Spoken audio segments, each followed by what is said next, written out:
Hello student, this is BSI academy classes. आज के इस लेक्चर में NTA UC net JRF SET paper number 1 का जो आईसीटी वाला जो पार्ट है उसके क्वेश्चन यहाँ डिस्कस कर रहे हैं, क्योंकि आईसीटी पे अच्छे खासे क्वेश्चंस पेपर में आ रहे हैं और बहुत अच्छे क्वेश्चंस आ रहे हैं। जो स्टूडेंट नॉन टेक्निकल बैकग्राउंड से हैं, जैसे हिस्ट्री से हैं, ज्योग्राफी से हैं, इकोनॉमिक्स से हैं या पॉलिटिक्स साइंस से हैं, बहुत सारे सब्जेक्ट में यूजी नेट का एग्जाम होता है। तो आईसीटी की वजह से उनका पेपर नंबर 1 में जो पासिंग मार्क्स है वो जेआरएफ क्वालिफाई करने से 1-2 मार्क्स से हमेशा रह जाते हैं। तो ऐसे स्टूडेंट्स के लिए मैं अच्छे क्वेश्चंस का जो कलेक्शंस है वो हम यहाँ पे डिस्कस कर रहे हैं। तो इसके बारे में आपको बताता हूं। इसके बारे में बताने से पहले मैं आपको अपनी बात बता दूं। मेरा नाम आलोक जैन है। मैंने एमएससी एमटेक कंप्यूटर साइंस से किया हुआ है। मैंने यूजी नेट कंप्यूटर साइंस है एप्लीकेशन से क्वालिफाई हूं और 10 ईयर टीचिंग एक्सपीरियंस है मुझे। ओके, तो मैं सबसे पहले मैं आपको रजिस्ट्रेशन के बारे में बता दूं। Online course NTA UG NET JRF SET paper 1 and 2 के कंप्लीट मॉड्यूल कोर्स में रजिस्ट्रेशन चल रहे हैं। व्हाट्सएप नंबर स्क्रीन पर फ्लैश हो रहा है, आप हमें व्हाट्सएप कर सकते हो।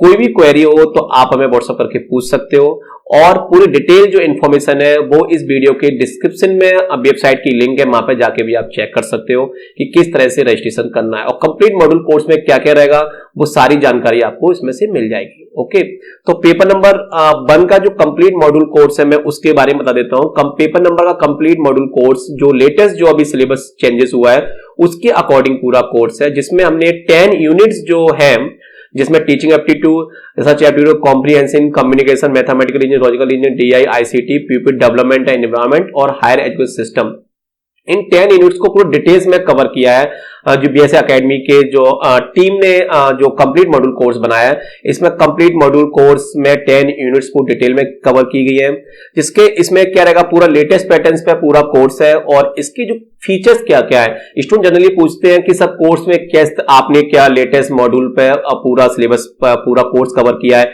किस तरह से बनाया है।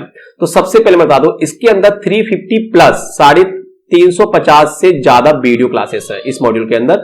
स्टूडेंट आपको ध्यान देना है, ऑडियो नहीं वीडियो क्लासेस है। ओके, 10 इयर्स के पेपर का सॉल्यूशंस है, लाइव क्लासेस भी है, थ्योरी लेक्चर्स है, प्रैक्टिस सेट्स है, पीडीएफ है, मतलब कंप्लीट मॉड्यूल है। अगर आप इस कोर्स को रजिस्टर करते हो तो आपको अलग से कोई भी स्टडी मटेरियल मार्केट से नहीं लेना, कंप्लीट मॉड्यूल कोर्स है। इसमें आप रजिस्टर करने के लिए व्हाट्सएप नंबर स्क्रीन पर फ्लैश हो रहा है, आप इसमें व्हाट्सएप करके हमें पूछ सकते हैं कि किस तरह से रजिस्ट्रेशन करना है। ओके, आप वेबसाइट की लिंक भी इस वीडियो के डिस्क्रिप्शन वहां पर जाके भी आप चेक कर सकते हो, क्योंकि पेपर नंबर 1 की वजह से स्टूडेंट अब स्टूडेंट बोलता है कि सर यूट्यूब पे इतने सारे क्लासेस, हम पेड मेंबरशिप में क्यों आए, हम क्यों क्या कंप्लीट मॉड्यूल कोर्स लें। तो मैं आपको बता दूं कि जो फ्री क्लासेस जो यूट्यूब पे जो डाली है उसमें थोड़ा पार्ट एक्सप्लेन किया है, जबकि कंप्लीट मॉड्यूल जो जेआरएफ के अकॉर्डिंग पूरा मॉड्यूल बना हुआ है, क्योंकि स्टूडेंट हमेशा 1 या 2 नंबर से ही उसका यूजीसी नेट का एग्जाम रह जाता है, हमेशा 1-2 नंबर से वो जेआरएफ क्वालिफाई नहीं कर पाता। तो ऐसे स्टूडेंट्स मेरी स्पेशल रिक्वेस्ट है कि ऐसे student paper number 1 and paper number 2 दोनों की बारीकियों को फोकस करते हुए इसकी स्टडी करें, जिससे आपके कम समय में आपको लगता है कि कितना सारा पढ़ना है, आपको इतना सारा नहीं पढ़ना, आपको टू द पॉइंट पढ़ना है। टू द पॉइंट जब स्टडी करते हैं तो पेपर के पॉइंट ऑफ व्यू से वो सारे क्वेश्चन जो पेपर में डायरेक्ट पुट अप होते हैं, अब लोग क्या कर रहे हैं कि डायरेक्ट बुक से क्वेश्चन लिया और डायरेक्ट यूट्यूब पे डाल दिया। तो ऐसे क्वेश्चन तुम्हारे बुक्स में बहुत सारे हैं। तो मैं आपको बता दूं क्वेश्चन किस पैटर्न पे क्वेश्चन बन सकता है, how to create a new question for the point of view of the exam.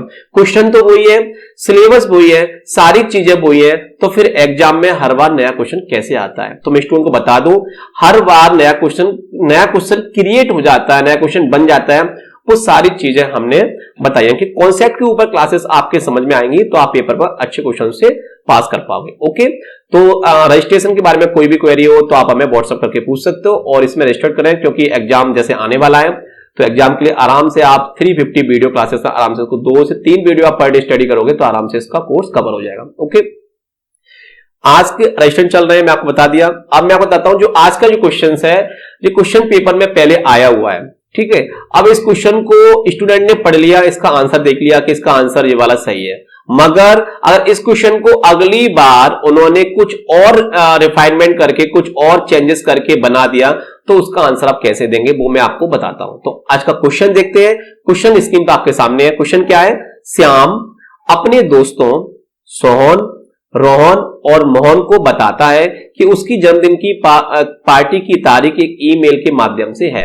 मतलब श्याम जो है वो सोहन, रोहन और मोहन को तीनों को एक ईमेल कर रहा है। अब वो ईमेल कैसे कर रहा है? टू सीसी और बीसीसी।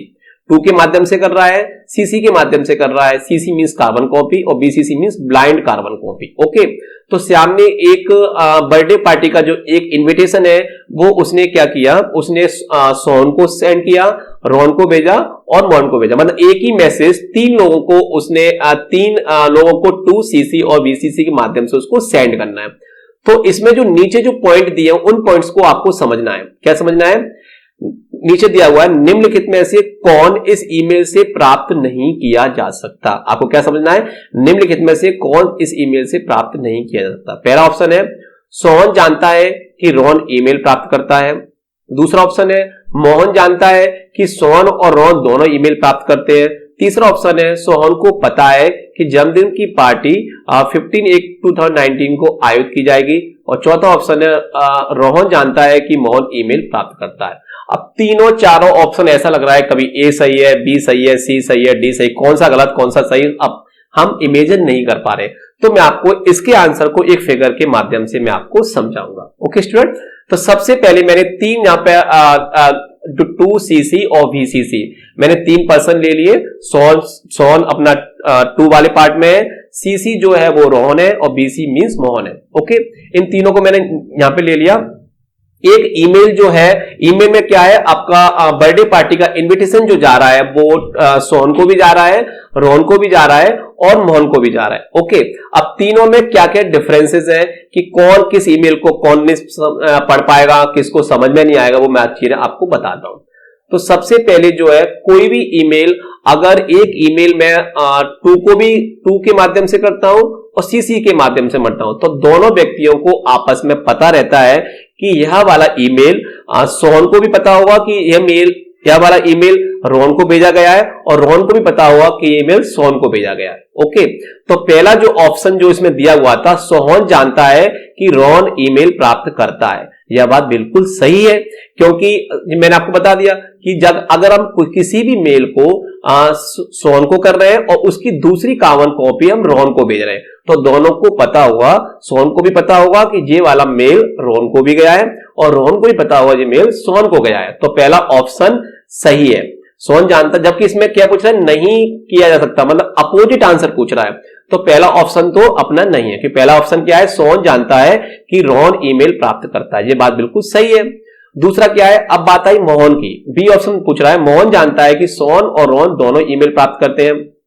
देखो, तो जो अगर उसी मेल को हम ब्लाइंड कार्बन कॉपी के माध्यम से अगर सेंड करते हैं तो जो वाला ईमेल हमने ब्लाइंड कार्बन कॉपी में मोहन को भेजा है तो मोहन को तो पता होगा कि सोहन और रोहन को ईमेल गया है, जबकि सोहन और रोहन नहीं जानेंगे कि जो मेल जो है मोहन को गया है अगर उसको हमने बीसीसी के माध्यम से पहुंचाया। ये बात आपको नोट करनी है, बहुत बारीकी पॉइंट है क्योंकि एक पॉइंट पे ही आपका क्वेश्चन गलत हो जाएगा। तो जो स्टूडेंट एंटी यूजीसी नेट की तैयारी कर रहे हैं उनका आंसर आते हुए भी आप आंसर गलत लगा के आओगे, इसलिए बारीकी आपको पकड़नी है कि बारीकी क्या है।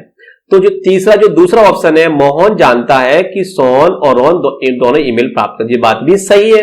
पहला ऑप्शन भी सही है, दूसरा ऑप्शन भी सही है।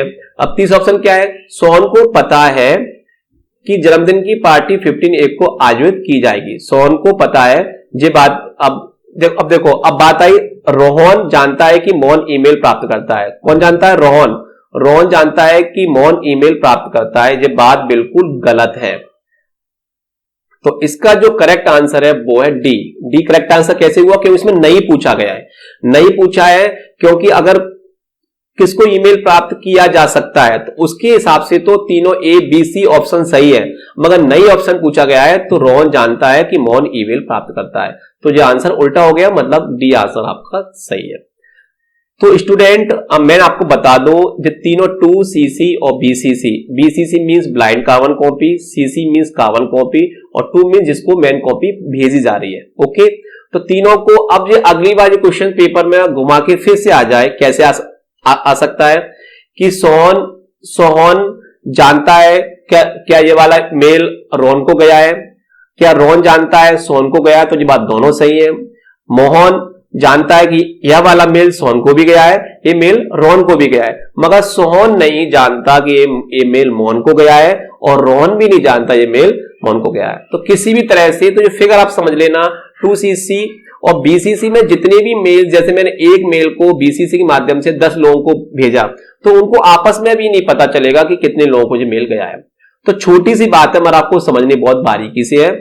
2 में सीसीसी में और बीसीसी में, 2 और सीसीसी में अगर हम मेल करते हैं तो दोनों को आपस में पता रहता है, जबकि बीसीसी के माध्यम से करते हैं तो 2 और सीसी वाले को पता नहीं चलता है कि यह मेल तीसरे किसको गया है, मगर बीसीसी वाला जानता है कि 2 और सीसी में किन किन लोगों को मेल भेजा है। दोनों बातें आपको याद रखनी है। ओके स्टूडेंट, तो ये क्वेश्चन मुझे लगता है आपको समझ में आ गया होगा। श्याम ने उसी मेल को सोहन रोहन दोनों को भेजा था, तो इसके हिसाब से जो डी ऑप्शन है वो है आपका गलत। ओके, तो करेक्ट आंसर है आपका डी। और कोई भी क्वेरी आती है तो आप मुझे व्हाट्सएप, आप मुझे कमेंट करके पूछ सकते हो किसमें, तो मैं आपके कमेंट का आंसर जरूर दूंगा। नेक्स्ट मैं कुछ आपको ईमेल के टर्म्स बताता हूं, जिसपे क्वेश्चन पेपर में डायरेक्ट पूछा। ईमेल के टर्म्स कौन कौन से हैं? पहला है रेसिपिएंट टू सीसी और BCC. To means main copy भेजते हैं, सीसी मींस उसको कार्बन कॉपी भेजते हैं, BCC means blind carbon copy भेजते हैं। आपको मैंने दोनों बता दिए थे, 2 और सीसी में एक दूसरे को पता रहता है किन किन लोगों को, अगर मैंने एक व्यक्ति को मेल 2 के द्वारा भेजा और दूसरे व्यक्ति को मेल सीसी के द्वारा भेजा, तो दोनों को पता होगा कि ये मेल दूसरे किस व्यक्ति को भेजा है, और सीसी को भी पता होगा किस व्यक्ति को मेल गया गया। ओके, और तीसरा है BCC, blind carbon copy. Blind carbon copy वाले को तो पता होगा कि मेल किसको गया है, मगर ये दोनों लोग हैं उनको ब्लाइंड कार्बन कॉपी के बारे में पता नहीं होगा। ओके, इन तीनों में डिफरेंसेस आपको समझने हैं। न्यू और कंपोज। कंपोज मतलब होता है नया मेल किसी को भेजना हो तो हम कंपोज ऑप्शन का यूज हम करते हैं। सेंडर कि कौन भेजने वाला है, आपका रिप्लाई, एक ही मेल को, जैसे मुझे किसी ने मेल किया और उसी मेल को मुझे रिप्लाई उसको करना है, उसी मेल को मुझे कुछ में कुछ चेंजेस करके उसी को वापस भेजना है, तो मैं रिप्लाई का ऑप्शन यूज करता हूं। फॉरवर्ड मतलब किसी ने मुझे मेल भेजा और उस मेल को मैं दूसरे किसी अन्य व्यक्ति को भेजना चाहता हूं, तो मैं फॉरवर्ड का यूज करूंगा। सेंड, जो मेल मैं भेज चुका हूं उनको मैं सेंड फोल्डर यूज करूंगा। ड्राफ्ट, जो मेल सेव किए हैं, सेव हुए हैं, तो वो एज ए ड्राफ्ट फोल्डर में जाके सेव होंगे। स्टार, जो इंपोर्टेंट मेल है उनको मैं स्टार से क्लिक कर देता हूं तो स्टार वाले फोल्डर में यूज हो जाते हैं। स्पैम, स्पैम के ऊपर हमेशा क्वेश्चन पेपर में पूछा जाता है, स्पैम टर्म का यूज ईमेल में क्यों किया जाता है। तो स्पैम क्या होते हैं? अनवांटेड मेल या जंकी मेल को हम स्पैम वाले फोल्डर में स्टोर होते हैं।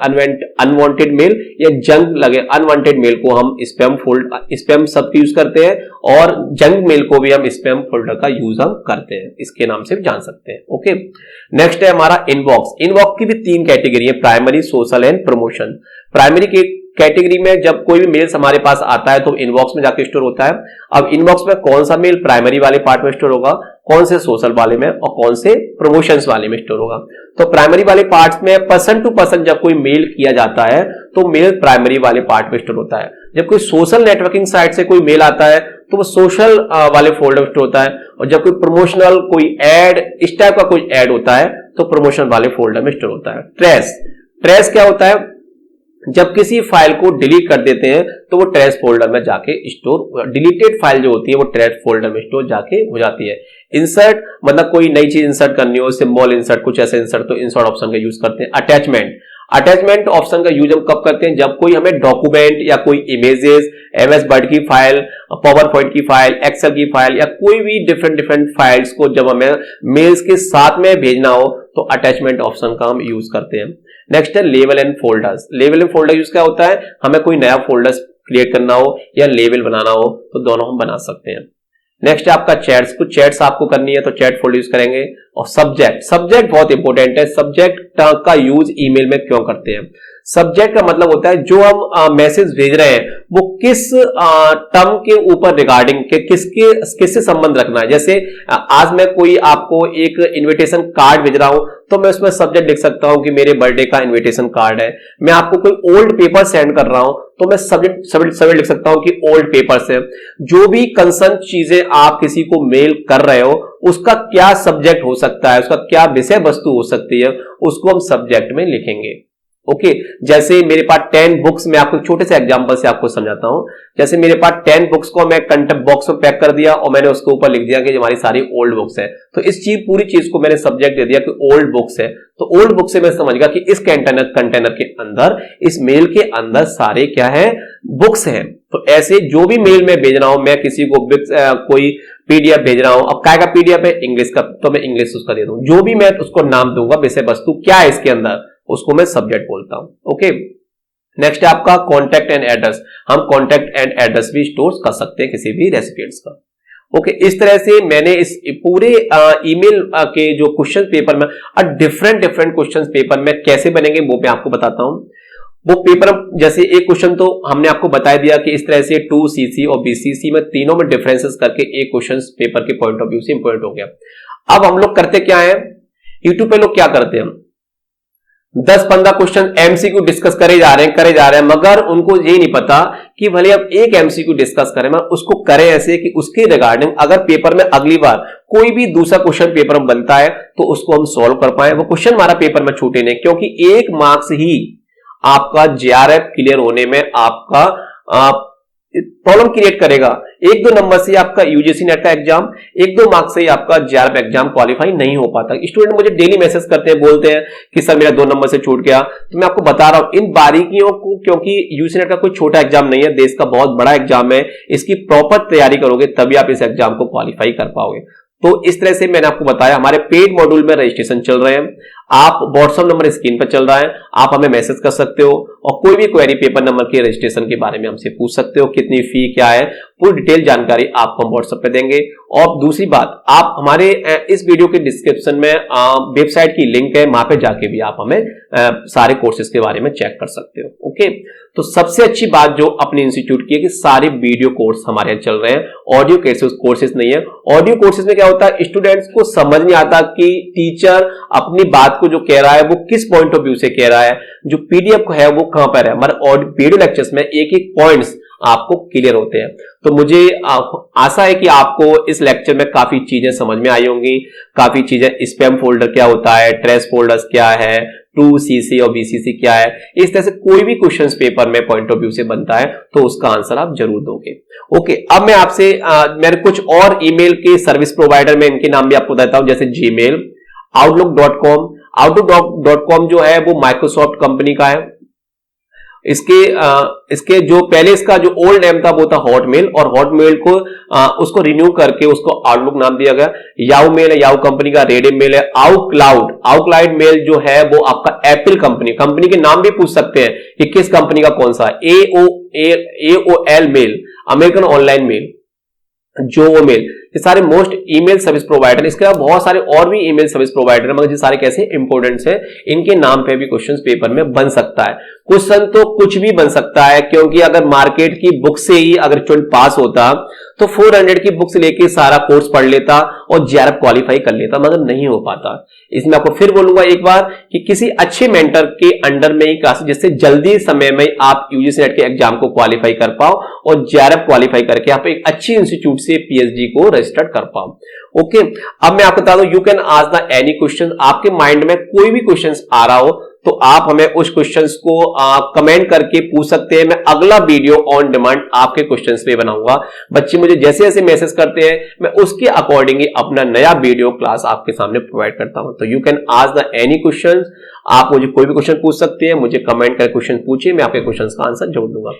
ओके तो कोई फिर आपसे मैं फिर मिलूंगा नई क्लासेस में नए वीडियो के साथ। तब तक के लिए थैंक यू, धन्यवाद, शुक्रिया।